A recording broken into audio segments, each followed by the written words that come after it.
Hello again, Gumshoes. When we last met, we heard from the great Abe Recadabra. He was very eager to dazzle us with his tricks. A little too eager. I think there's more to uncover there, but I need more time to fully bake my thoughts.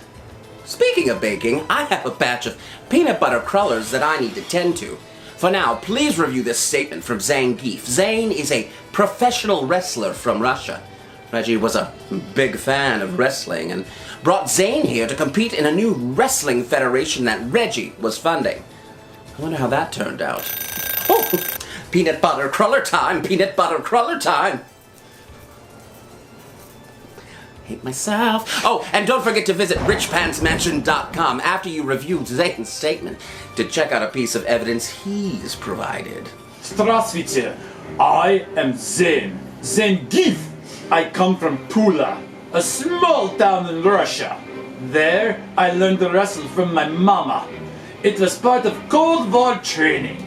She was classified as a living weapon by the USSR. She could chew a man up twice her size and spit out his bones.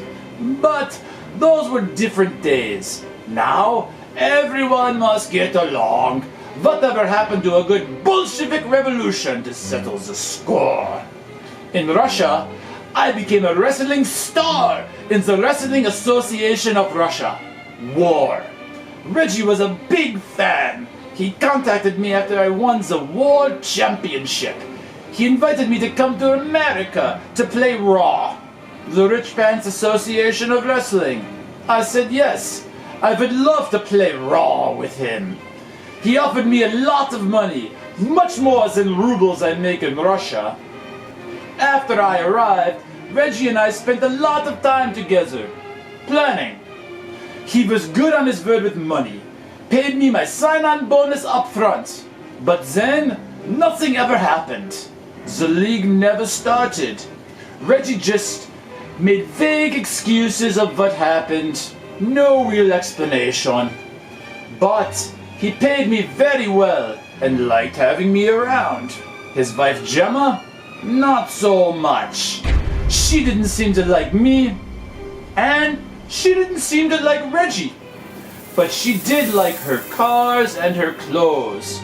She has very nice dresses, sequins, jewels, and all the shoes. Not anything like my mother wore. On the day Reggie died, I woke up very early. I went straight to work out. Push-ups, sit-ups, and a mean plank. In the ballroom. I don't need coffee, you see. In Russia, we wake up with a cold splash of vodka from babushka. After working this war machine body, I passed Abe as I sat for breakfast with Reggie and Ebsen in the dining room. They walked out soon after Gemma joined us, and then I left. I went to the billiard room, where I played pool alone. In Russia, I lead a very private life. I prefer to play with myself most of the time. Although I am hot-tempered, I would never hurt Reggie. You should speak with Gemma. Although they were married, they were worlds apart. Reggie told me he was planning to leave her. If they divorced, there was a prenup. She'd be left with nothing. Nada. Zip. And she needed that funding to keep up with her surgery. And her dresses. Those beautiful flowing gowns. But if Reggie died, I think she would be set for life. До свидания.